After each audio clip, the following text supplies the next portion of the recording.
Chumash has commentaries from more than 500 different sages and sources, and the concept is to sort of get a wide-ranging perspective on the parasha, to try to get as many different points of view as possible, to see how, there's so many throughout the generations, of course. There were many, many thousands of people who wrote and spoke and explained Torah.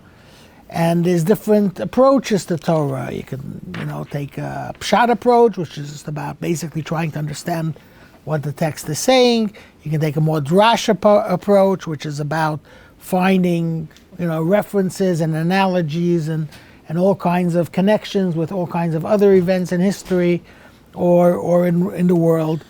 And you have a psychological approach, which looks for psychological insights. You have a philosophical approach, looking for philosophical truths. You have Kabbalistic approach, which seeks to find the secrets of creation in the Chumash. You have Hasidic approach. You have the Musar approach, which is about ethics and the lessons and proper behavior. You have, of course, Halacha, which is probably the most central focus of Torah. Sure. I guess if we get more people, we can start doubling up, but for now we have enough for each one. Anyway, and we have representations from all these different streams of Torah learning. Okay, so obviously the Parasha is huge, especially when we have this amount of commentary, so we're not going to cover the whole Parasha, so we try to pick a piece in the Parasha. We try not to just start at the beginning, because then we'll just be doing the first 3 psukim like everyone else is doing. So I thought that an interesting topic would be dreams. Of course, in this Parsha, not just in this Parsha, but we can probably say that the second half of Chumash Vayeishev, the whole second half of the book of Genesis, is full of dreams. And sometimes there are things that we're so familiar with and we forget to remember and notice it. But the whole narrative is being driven by dreams. Everything's happening with dreams. First with Yaakov's dream, when he leaves his home and he sees the dream of the ladder. Then he has another dream at the end of Parshas Vayeishev, which sends him back home. And then you have the all-night struggle with the angel, which is not technically a dream, but sort of has a very dreamlike feel to it. Then in Parshas Vayeishev you have, of course, Yosef's dreams. And then at the end of the Parsha you have the dreams of the chief butler and the chief baker that gets him out of jail. First the dreams get Yosef into trouble, then they get him out of trouble, then you have Paro's dreams. I mean, everything is dreams. So we're actually going to read a piece towards the end of the class for Rabbi Shneur Zalman of Liadi, the founder of Chabad, which actually right now it's a very significant day. I don't know if you're aware, but the last 2 days, just today and yesterday, was a very central celebration in Chabad Hasidus, because it's the day that Rabbi Shneur Zalman of Liadi, the founder of Chabad, was released from prison. He was arrested in Tsarist Russia, accused of rebellion against the Tsar, all kinds of accusations, and it really was accusation on the whole Hasidic movement. They basically saw Hasidic movement as some kind of aberration, some kind of reactionary kind of movement, and he had to defend it, and he had to show people and show even the ministers of the Tsar and even the interrogators of the Tsar's secret police. He had to explain to them, to show them what Hasidus basically is. And he personally saw it as a vindication of the Hasidic movement. Because in the beginning, when the Hasidic movement started, there was, of course, people who were very enthusiastic about it, people who actually challenged it, were a little bit wary of introducing this mystical element into Judaism, and anything that's, Jews tend to be a very conservative bunch. They get a little bit rattled when something's a little different than what they're used to. So it was a big issue, of course, in the Jewish world, and he saw this as a vindication not only in the Tsar's courtroom, but also as a vindication both in the Jewish world and even in heaven. Because one of the principles of Hasidus, of course, is that everything that happens in this world is not just happening here. It's a reflection of something that's going on in a much more cosmic scope. So if something happens here in this world, I mean, actually the Talmud says that. No, a person doesn't even, nick his finger in this world. It's a famous Talmudic statement in the Talmud. A person doesn't even nick a finger here in this world, and there's something going on in some higher spiritual realm that got reflected in that. So based on this principle, of course, he saw this whole event as reflecting a much, much more far-reaching thing.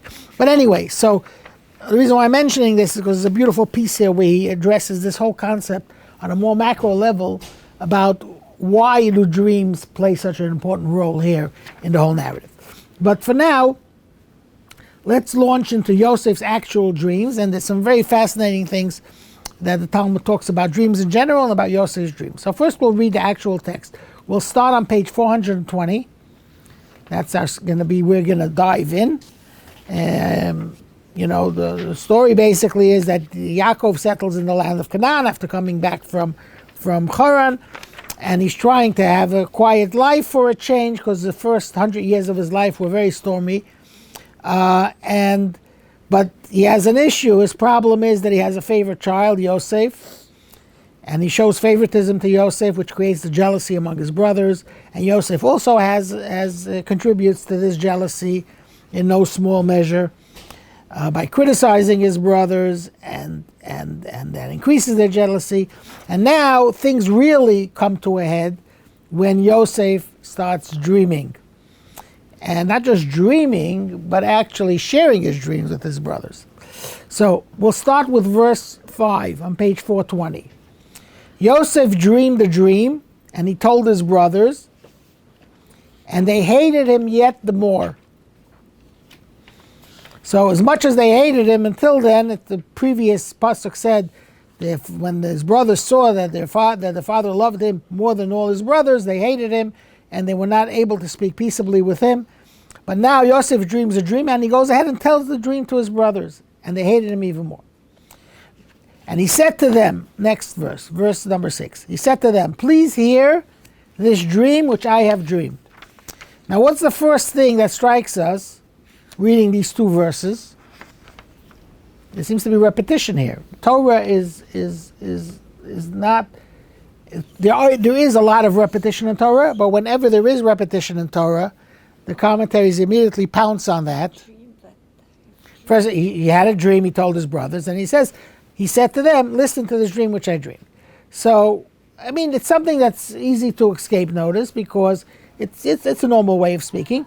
But in the Torah, every time there's a repetition or some extra phrase, usually the commentaries right away jump on it and seize on it and have a lot of things to say about it.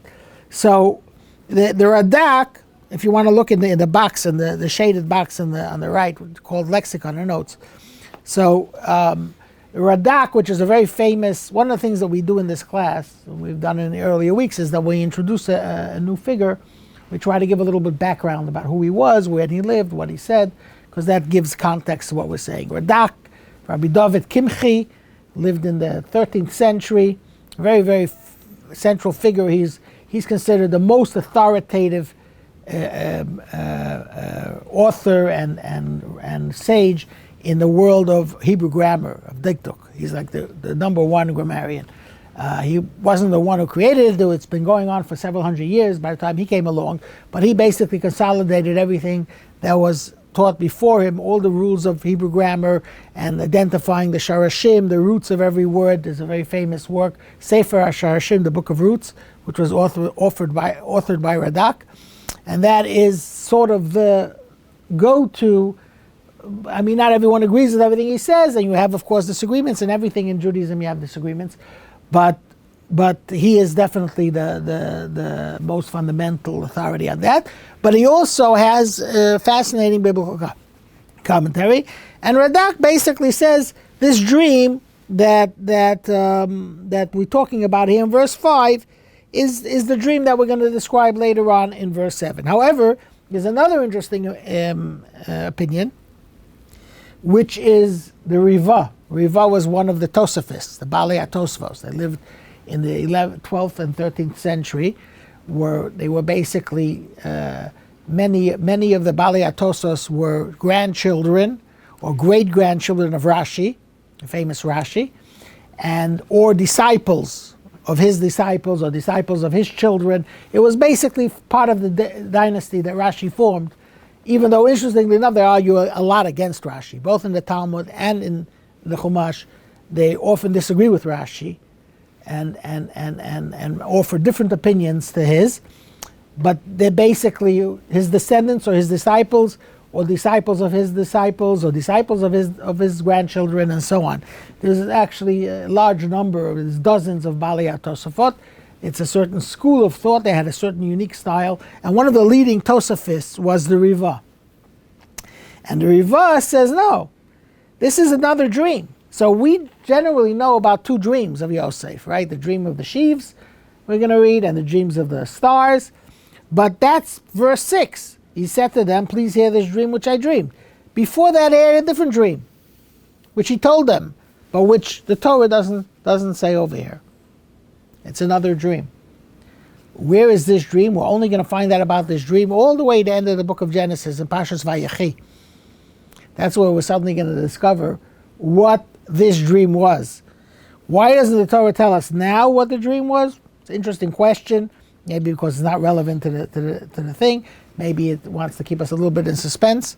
It's a cliffhanger. Actually, if you know what that first dream was, you know how the story is going to end up. That's the interesting thing. So I'll do the spoiler thing. I'll tell you what it is. In Parshas Vayechi, which is the very last parsha of the book of Genesis, there's an interesting conversation between Yosef and his brothers.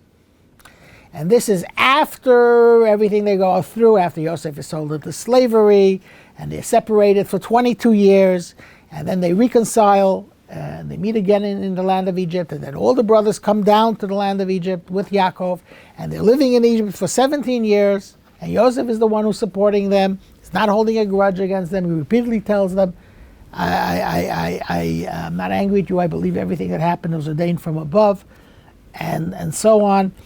And Yaakov and his family live in the land of Egypt for 17 years. So now we're talking already 17 plus 22, about 39 years after the event. Yaakov passes away.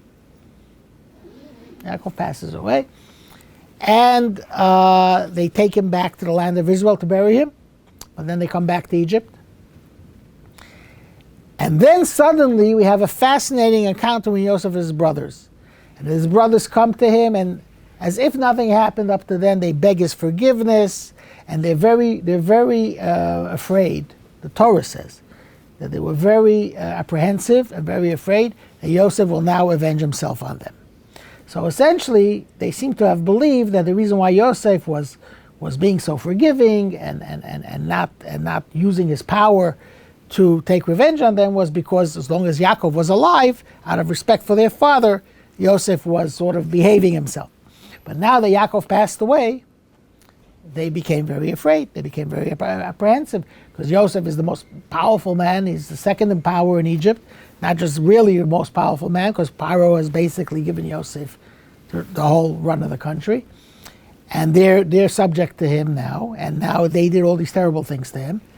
And now he's going to take revenge against them. And as a matter of fact, there's an interesting midrash that says that one of the things that prompted their concern was they noticed as they had been in Egypt for 17 years, Yosef had not been back to the land of Israel for 39 years because he was sold into slavery. He was in Egypt. Since then he was in Egypt. This is his first visit back to Eretz Yisrael, to his homeland, just the visit to go bury their father. And on the way back, they passed by the pit where Yosef was thrown into this pit by his brothers, as we're going to read in today's parsha, if we get there. And it says they saw that he stopped at that pit, and he was looking there. And this got them really nervous. And the Talmud says the reason why he stopped at the pit, because there's actually a law, there's a halacha in Torah that says that if you pass a place where a miracle happened to you, where you were saved from great danger, you're supposed to stop there, and there's a special bracha you're supposed to say. Baruch she'asar li nes b'makam hazeh, blessed is God for having done a miracle for me in this place.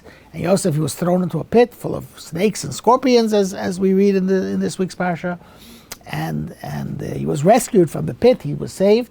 They didn't bother him. And eventually he survived. It was a very life-threatening situation, which even led Reuven perhaps to believe that he had died, and so on. So Yosef was using the opportunity to offer thanks to Hashem, but they got very concerned. So it says Yosef comforted them, and they were so concerned that they even made up a whole story. And the Talmud says one of the things we learn out from this event that the Torah tells us is that it's permitted to lie for the sake of peace. That if you want to avert a contentious and a very, it's called, we would call a white lie, if someone invites you for dinner, one of your closest relatives, your favorite aunt, or her favorite nephew, she invites you for dinner, you're really not in the mood of going, you don't want to say, no, I don't want to come, so you make up some kind of story, and then unfortunately for you, she finds out someone else saw you somewhere that night, and your whole story, your whole alibi comes crashing down around your ears. But anyway, that's of course a benign example. But there are situations in which, you want to avoid conflict, so you sometimes don't bend the truth a little bit. And the Talmud says it's permitted. It's permitted to lie for the sake of truth. And one of the places where we learn that out from is from this incident. There's a few places we find in Parashas Naso where the Torah allows us even to erase God's name in order to restore marital harmony between husband and wife. So that's an even more extreme example. But here, what happens is Yosef's brothers come to him and they tell him that your father asked us, commanded before his passing, that we should convey this message to you. And the message is, please forgive your brothers for the terrible thing they did to you. And the Torah says that when Yosef heard this, he wept. Why did he weep? Because he knew it's a lie. Because he knew he never told his father what happened. Yaakov never found out what happened to Yosef all these years. He never told him. And no one else ever told him. So he knew, there's different opinions whether Yaakov did know or didn't know. Perhaps he knew prophetically, because there's certain things when Yaakov on his deathbed, there's certain things he says to Shimon and Levi that could be understood as a rebuke for what they did to Yosef, but there's other interpretations as well. There's different opinions about this. One of the commentaries says that just before he passed away, he had this prophetic vision in which he found out what happened. But Yosef himself never told him, and he also knew that Yaakov would never suspect Yosef of wanting to take revenge, and therefore Yosef knew this is a made-up story, which means that his brothers still feared him, and that bothered him very much. So then the pasuk says an interesting thing. Yosef says he comforted them, and he spoke to their hearts. So Rashi quotes a fascinating midrash that says, what did Yosef tell them? The Torah doesn't tell us what Yosef actually told them. It just says he spoke to them comforting words. It doesn't say what those words were. And the Talmud says what those words were. Those words were, Yosef told them, if 10 candles were not able to extinguish one candle, how do you think that one candle could extinguish 10 candles? In other words, there are 10 of you, you tried to destroy me, but it wasn't part of God's plan and you were unable to. So what makes you think that me, one person, could destroy all of you? So the Rivas says, this was Yosef's dream. Where did Yosef get that vision from? That picture, that scene of 10 candles trying to extinguish one candle but failing to do so? That was his first dream. And that's what he told him right from the start. And which is a fascinating thing. But the Torah does not tell us about it. Okay, so now let's launch into the actual dream. The dream is, verse 7, page 422, and here we are bundling sheaves in the middle of the field, and here my sheaf rose and also stood erect, and here your sheaves surrounded and bowed to my sheaf. So this is his dream. He says, we're out in the field, we're bundling sheaves, and suddenly my sheaf, which is obviously representing Yosef, stands up. And your sheaves surround my sheaf, and they bow down to mine. So, what's his brother's reaction? His brother said to him, Shall you then reign over us? Or shall you rule over us?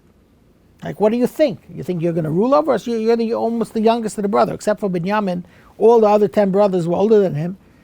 Just because you're your father's favorite, what makes you think that you're going to be our ruler? And they hated him yet the more over his dreams and his words. So here we have a few more repetitions. There's Hamaloch Tinloch Aleinu, shall you then reign over us? Imashal Timshal Banu, or shall you rule over us? So we have a repetition, there's reigning, okay? Maloch, from the word melech, which means a king, a sovereign, or to reign over us. And then there's a ruler, Mashal Timshal Banu. So you have two different ways of expressing it, and each one is repeated. Not shall you then reign over us, but shall you then reign over us. Shall you then rule over us. So a lot of times in Torah, and this is a common biblical stylistic kind of thing, you have words repeated, and some commentaries say that the repetition is just for emphasis, it's just a way of emphasizing a word. In Hebrew is you repeat it. It's more common in Hebrew than in other languages. In some translations, they would translate this, shall you then surely reign over us, or surely rule us.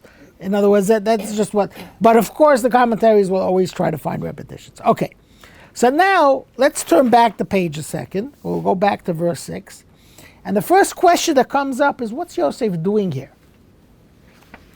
Why is he telling them his dreams? Okay, so you had a nice dream. The dream is telling you that you're going to rule over your brothers. I mean, don't you know that your brothers are already jealous of you? Don't you know they already have this building up hatred towards you? Why are you going to tell the dreams? And why should a dream even mean anything? I mean, why should it even be significant what your dream is? Does a dream mean anything?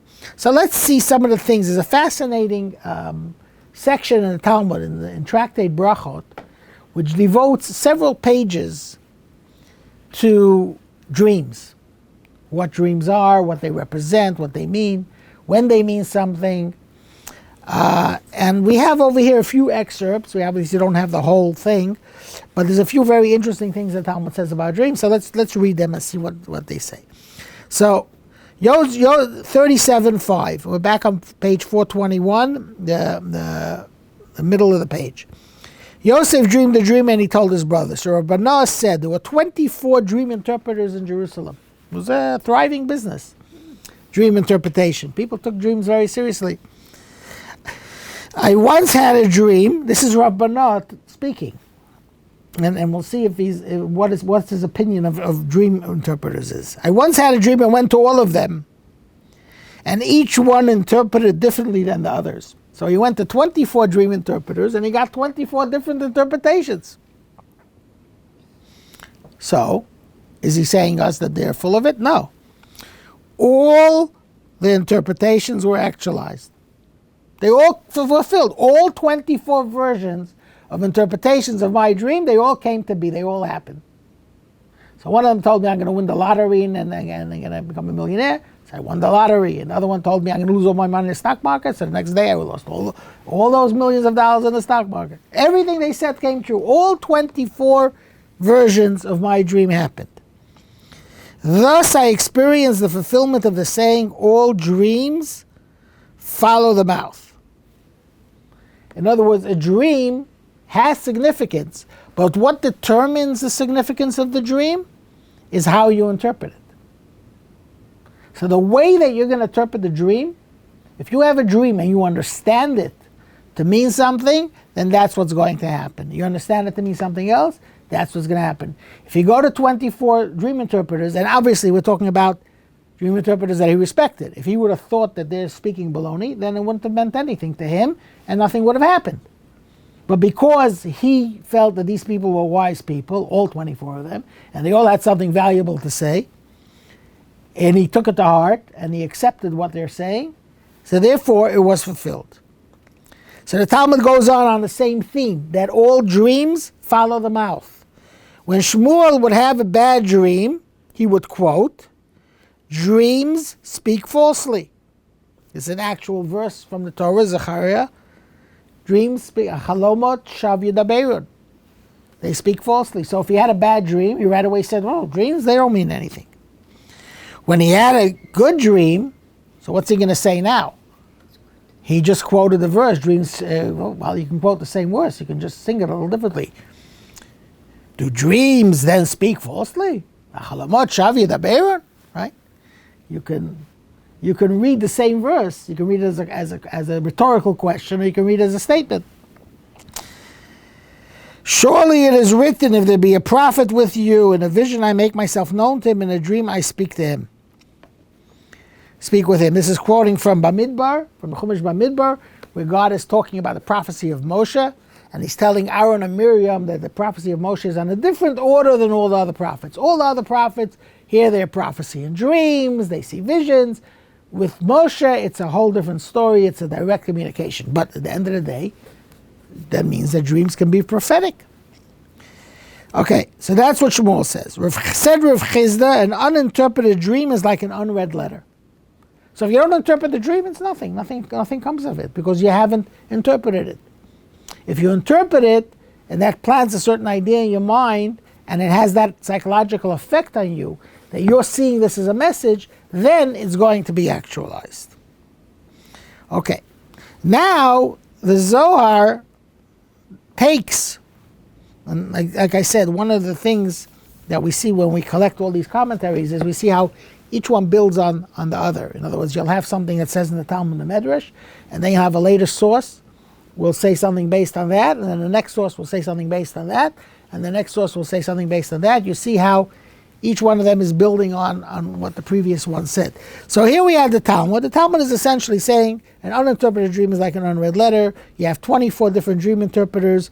They each one gave a different interpretation. They all came true. Shmuel was able to manipulate his own dreams. If he had a bad dream, he right away asserted that dreams mean nothing. If he had a good dream, then he asserted that dreams are prophetic, right?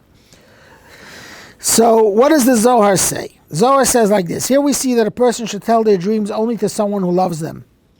If you have a dream, don't tell it to your enemies. Tell it to your friends. Otherwise, they will cause harm to themselves, causing the dream to be transformed to the verse or to be delayed. So if you have a dream that can have a negative meaning, you tell it to someone who has something against you, they'll twist it in a way that's negative, and that's what's going to happen. Or the other way around, if it's a positive, a very good message, they'll downplay it, and it'll cause it to be delayed. Wow, where does the Zohar get this from? He says, see what happened to Joseph. What happened? His dreams predicted that he's going to be the ruler, he's going to lead his brothers, and he was, as we're going to see, he was meant to be the leader of his brothers then. But he told his dreams to his brothers who at the time had very strong animosity against him. So see what happened with Joseph. He related his dreams to his brothers, and their hostile response delayed its fulfillment for 22 years. So it's another interesting thing. We're not going to read all these texts. You can read them yourselves. But in the footnotes, we have from Rashbam and Nachmanides a very interesting insight that later on in Parshas Miketz, next week's Parsha, when Paro has the same dream, two different versions of the same dream, one after the other, first with the 7 cows, 7 hungry cows, 7 fat cows, and then with the sheaves of barley, also the same story. So Yosef tells him both dreams are basically predicting the same event, the same story. But why is it repeated? Repeated means it's going to happen quickly.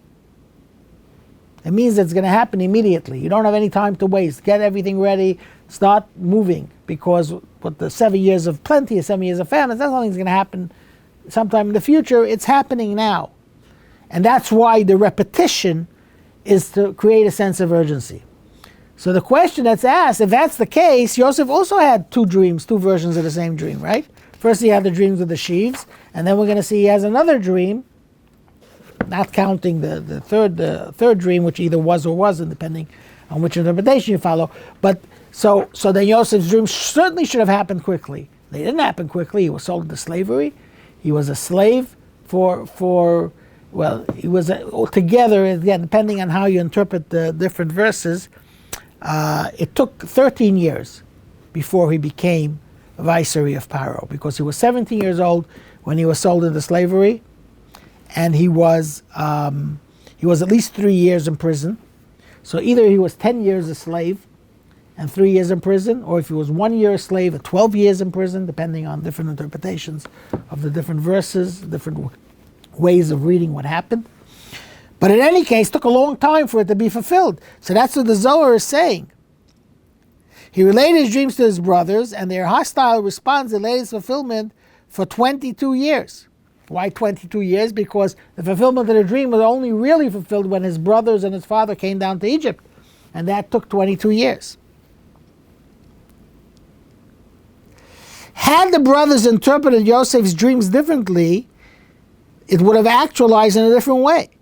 But they responded very skeptically. They responded, shall you then reign over us, or rule over us? With that, they interpreted his dream and decreed that it would be thus fulfilled. When they realized what they had done, they hated him yet the more. So what happened was, it's very interesting. It says, again, this explains the Zohar is explaining another interesting repetition, because if we don't follow the Rivah's reading, okay, if we say it's not a different dream, it's all the same dream. It says, Yosef had a dream, he told it to his brothers, and they hated him yet the more. And then it says at the end of verse 8, again it says, and they hated him yet the more over his dreams and over his words. So that's again being repeated. If we're talking about the same dream, if we're talking about 3 different dreams, so with each dream they hated him even more. But here, so the Zohar is saying they hated him first for telling them the dream. And then when they unwittingly, without even realizing it, they interpreted the dream for him.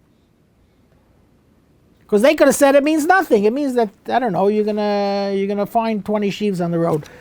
But they said, oh, you think you're gonna rule over us? And then all of a sudden they realized what they did. If you're following what the Talmud says, the dreams follow the mouth, they just themselves endorsed the meaning of the dream. And now they're even angrier because they realize what they did. But because they did it in a very negative way, in a skeptical way, they made the dream happen, but they also made it be delayed. They also made there should be so many different hardships and difficulties and negative things happening along the way. But now we get to another interesting question. So the Zohar fascinatingly says like this, building on the Talmud's principle. The Talmud says the dream follows the interpretation. So the Zohar is implicitly, first of all, criticizing criticizing Yosef. Well, Yosef, that was not a good idea. You don't tell dreams to someone that has something against you. Tell dreams to someone who's looking out for you, wants you to succeed. If you're going to go ahead and present your dream to someone and give them the power, basically, to determine how it's going to be fulfilled, and that person has a whole anger against you, then you're in trouble. So number one, this was a bad idea. Number two, the brothers themselves, without realizing it, because they were so upset about what he said, they just blurted out, what do you think, you're going to be our king? That suddenly they realized, wait a second, we just interpreted the dream for him. Not in the way that we wanted to be interpreted, but we just did it. So now they're making it happen, but at the same time, they're also delaying it because they're doing it in a negative way. Okay, but now the Rosh, who comes many years later, the Rosh is one of the main principal figures. Actually, he's mostly known as being one of the pillars of halacha, of Jewish law. The entire Shulchan Aruch is basically based on the Torah, which is the son of the Rosh, which is based to a large extent on the Rosh. The Rosh was the one who essentially took the Talmud and condensed the different halachot, the different laws, legal rulings from it. And he is one of the main pillars between the Rosh and Maimonides, the Rambam, and the Rif, Rabbi Yitzchak Alfasi. Between those three, those are the 3 main pillars on which the entire Shulchan Aruch is basically based. Even though there are hundreds, if not thousands, of halachic authorities that eventually contributed to the body of Jewish law, these 3 are really the majority, like really the pillars of halacha. But at the same time, the Rosh has some interesting insights in biblical commentary as well. So the Rosh asked the question that begs the question, what's Yosef doing here? Okay, never mind what happened at the end with his brothers, like the Zohar says. What's he doing here? Why is he relating the dreams to his brothers. Doesn't he realize that he's just fanning the flames of hatred? I mean, surely he realizes that his brothers are upset about how his father's treating him, how he's behaving. Why is he doing it? Is it really like just childish behavior? What's going on over here? So the Rosh asks, why did Yosef relate his dreams to his brothers? Did he not realize this would only increase their jealousy and hatred towards him? So he provides a very interesting insight. He says, but Yosef understood his dreams to be prophecies. That's how he took it. He believed that this is a prophecy from God. And a prophet is obligated to convey the prophecy he receives to those for whom it's intended, regardless of the consequences. He felt he has no choice in the matter. This is a prophecy, and a prophet, Yosef being a prophet, has the obligation. What's the famous case of the prophet who didn't want to do that? Yonah, right? You know the story of Yonah. He had a prophecy. He did not want to. He ran away, tried to run away from his, and he ended up in the belly of a whale. Yosef, I guess, did not want to end up in the belly of a whale. So he felt that he needs to tell his brothers. Okay, so that's the Russia's opinion. But there's a few others. Like always, there's more than one opinion. So I'll read footnote 28 because it's very interesting. According to Radak and Sforno, however, they disagree with the Rush. The Rush is saying Yosef is doing the right thing because he believes that this is something he must do. Radak and Sforno says it was a deed out of spite and youthful maturity that Yosef repeated his dreams to his brothers. Chizkuni writes, these are all biblical commentaries of the Middle Ages, very famous biblical commentaries. Radak, we mentioned already. Sforno is a very popular commentary. He lived in the 16th century. He has a lot of very psychological insights. Chizkuni is also a very early commentary, I believe from the 14th or 13th century, who follows a lot of Rashi's. Was also, I believe, one of the Tosafists. Chizkuni writes that Yosef hoped that his brothers would recognize that his leadership was ordained from above and would cease to resent him for it. So he felt that this would solve the problem. He says they'll realize it's coming from God, it's a dream. He really is supposed to be the leader in this stage in Jewish history. As we're going to see, that was one of the big discussions here. But the most interesting one, at least to me, I find this the most interesting one. I'm sure each of you has their own favorite. But Abarbanel has a very interesting approach to this, based on everything we learned till now, based on everything the Talmud said and what the Zohar said. Abarbanel suggests that because the events predicted in a dream materialize only according to how they are interpreted, Yosef hoped to assuage his brother's jealousy by sharing his dreams with them, as if to say, I am placing my dreams in your hands to interpret however you see fit.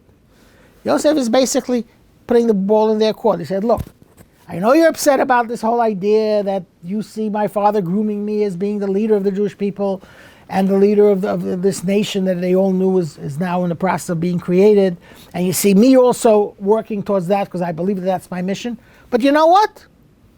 I'll leave it to you. I'll tell you my dream, and you guys interpret the dream as you see fit. If you want to understand it in a different way, then that's what's going to happen. So he's basically trying to appease them. He's trying to say, look, I'm not forcing anything on you.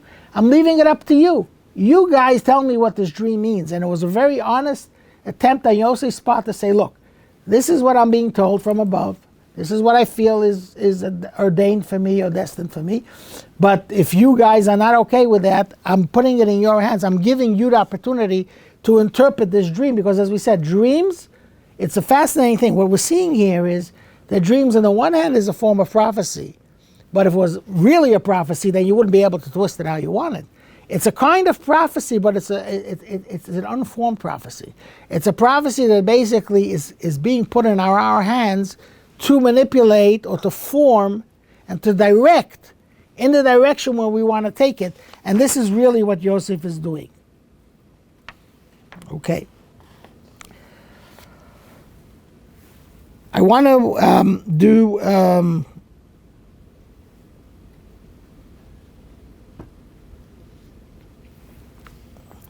let's do the piece I mentioned earlier, and then if we still have time, we'll go back and do some more interpretations.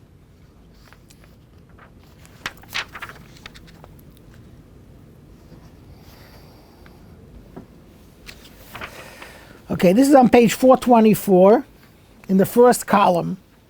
We'll read this commentary from Rabbi Shneur Zalman of Liadi. And he does a fascinating analysis of what exactly a dream is, or what does a dream represent. So he says like this: it is significant that a series of dreams, as we mentioned before, we have all these dreams, right? We have the dream of Yaakov, all the way going back to the dream of Yaakov on his way to Haran, which basically predicts everything that's going to happen afterwards, his whole approach, how he's going to establish the Jewish people in this very hostile environment. We have the dream of him coming back. We have Yosef's dreams over here. We have Paro's. We have the dreams of the Paro's ministers. We have Paro's dreams, and basically what this series of dreams is, each set of dreams, and they're all coming in twos, interestingly enough, right? You have first Yaakov's two dreams, framing his Haran years, one in the beginning, one at the end. You have Yosef's two dreams. You have the two dreams of the two ministers of Paro. You have Paro's two dreams. They're all coming in pairs, and they're basically moving along the plot, moving along the narrative, starting from Yaakov's journey to Haran, all the way down to appointing Yosef, placing Yosef in the position where he's going to be. First of all, causing Yosef to be sold into slavery, causing him to be raised up from prison to become the ruler of Egypt, and to bring his family down to Egypt. And the end result is the Egyptian exile, the first exile of the Jewish people, which is also the prototype for all the exiles. This is the exile that's predicted at the covenant between the parts that Abraham has. So Rabbi Shneur Zalman of Liadi says like this: it is significant that a series of dreams drove the events leading to the first Galus, exile of the people of Israel. For the phenomenon of the dream is illustrative of the nature of Galus. What is Galus?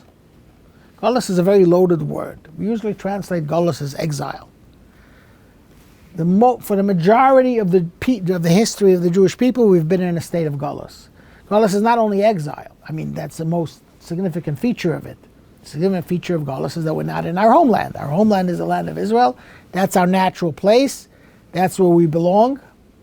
It's interesting. I'm actually currently working now on the next volume in Chumash Shemot, and I discovered a very fascinating thing, that when Moshe Rabbeinu, when God appears to Moshe Rabbeinu at the burning bush, and he tells him, I've heard the cries of the Jewish people, and I decided to redeem them. What's the first thing he tells him? Before anything else, I'm going to bring you into the land of Israel. Even before he tells him about the giving of the Torah at Mount Sinai, which is also a very significant part of what happens there, because he's basically setting what the purpose of the Exodus is. But because the land of Israel is our place, that's our natural place, that's where we belong, that's where the Jew actualizes his relationship with God in the most perfect way, and so on.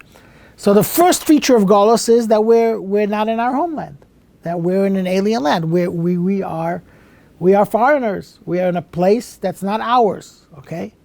You might have, it could be a difficult Galus, could be a very enjoyable Galus, it could be Egypt, where you're being whipped to bake bricks, or it could be America, where you're enjoying a very comfortable life. But it's still Galus, it's still not your home.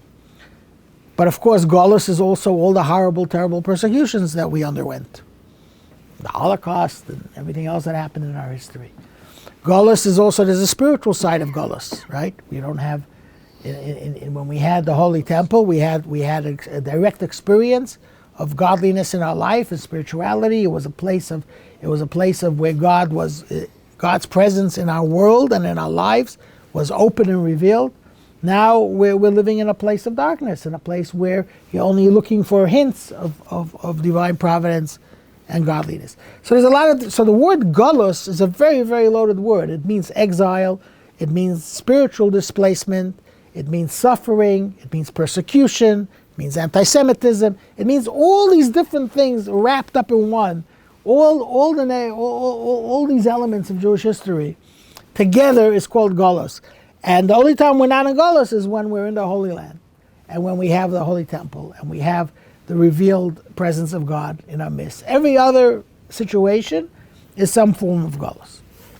So what the Reb Shneur Zalman is saying here is that the phenomenon of the dream is illustrative of the nature of galus. What is a dream?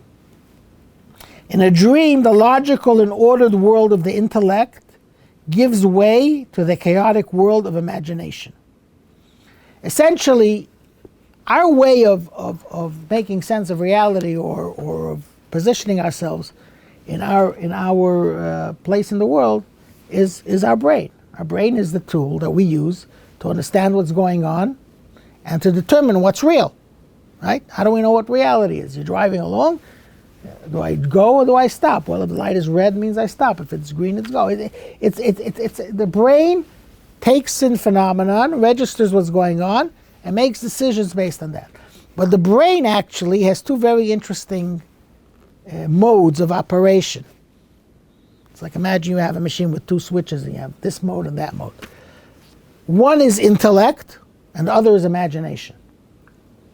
Imagination is a big part of our brain. I mean, if you're an artist, if you're a writer, if you're a filmmaker, if you're any kind of creative person, or even part of, just enjoying yourself, whether you're going to a movie or you're just fantasizing, or a big part of our life, and it's also the brain works very hard at that. It's not something that happens on its own.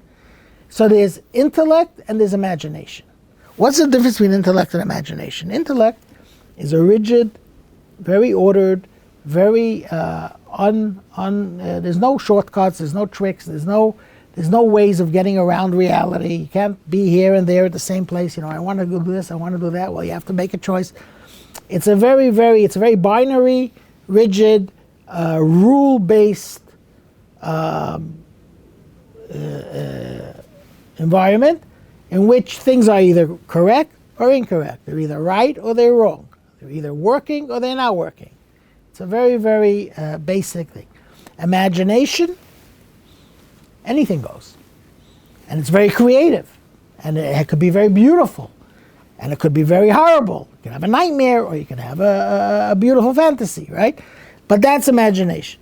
So the difference between during our waking hours, we have both these parts of our brain, both these functions of our brain are working. We have our intellect, we have our imagination. But our intellect is the dominant. And then they say, okay, snap out of it, get real, right? We got to deal with the situation, we got to do what we got to do. That's what your waking hours are about. Your waking hours are about the intellect rules. If it doesn't, you're in trouble. At night when you sleep, your brain is still functioning, but it's functioning in a completely different mode. That at night while you're sleeping, your brain is functioning in imagination mode. So what happens is in a dream, the logical and ordered world of the intellect gives way to the chaotic world of imagination, where the dreamer sees and experiences every sort of paradox and absurdity. Such is the world of galus. That's what galus is. Galus is a dream. Could be a bad dream, could be a good dream. But it means that none of the realities, none of the rules hold. In a real coherent world, the righteous would not suffer while the wicked prosper. A person will not pray to God in the morning and then proceed to spend their day pursuing material wealth in the marketplace. Who are you? Are you a holy spiritual person, or are you a materialist? How are you acting in a schizophrenic way? 5 minutes ago I saw you in shul praying and you sounded like the biggest tzaddik in the world, and now you're wheeling and dealing in the marketplace. What's going on over here? Okay? These are incongruities, the joining of two realities, righteousness and suffering, communion with God and material aspirations, which are intrinsically contradictory to each other. But in the dream world of galus, opposites coexist and inconsistencies abound. This makes galus a most formidable challenge for the soul, which hails from a place of realness and truth, and must now navigate a world of nonsense and fantasy. But, and here is the interesting point, it also represents a tremendous opportunity for the soul. In a logical world, it would be impossible to maintain one's righteousness in the face of suffering and adversity. because it doesn't make sense. It would be impossible for a person to be immersed in material life to nevertheless experience a moment of true connection with God. In Galus, these contradictions coexist, enabling the soul to achieve beyond its natural and realistic potential. So this is a very interesting theme in Hasidut in general. How, on the one hand, Galus is the most negative situation you can possibly imagine. On the other hand, it's an amazing opportunity because the rules don't exist anymore. The rigid structure that says either you're this or you're that doesn't exist anymore. You could be a person who's not spiritual, not holy, and still have a moment, a true experience of godliness. That would be impossible in a normal world. But in the world of imagination, so it's very interesting. Later in this parsha, we're going to read that Yosef has 2 children. And he names them very interesting names. These are the first 2 Jewish children born in Galus. Are Yosef's children, right? One is called Menashe, another one's called Ephraim. Menashe is where Yosef is trying to say, I'm living in an environment that's trying to make me forget where I come from, who I am, and I have to resist that. Ephraim is a completely different message. Ephraim, Yosef says, God has made me fruitful in the land of my affliction. Yosef went through terrible trouble. He was a slave. He was imprisoned. He was falsely accused. He went through horrible things. And now suddenly he's the ruler of Egypt. So he's seeing how all these terrible afflictions that happened to him ended up being a very fruitful, profitable experience because he's achieving amazing things now. He basically saved the entire country from famine. He's going to be the one who's going to save his family from famine, and so on. So these are the 2 sides of Galus.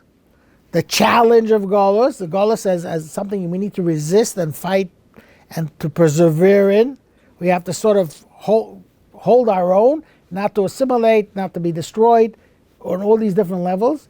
And at the same time, because it's such a incoherent, crazy, totally unordered and illogical reality, that allows opportunity for illogical things on the positive side also. When by all rules and by all normal procedures something would be impossible, we can still make the impossible happen. So those are the 2 sides of it. All right. I'll stop here. Thank you. Thank you.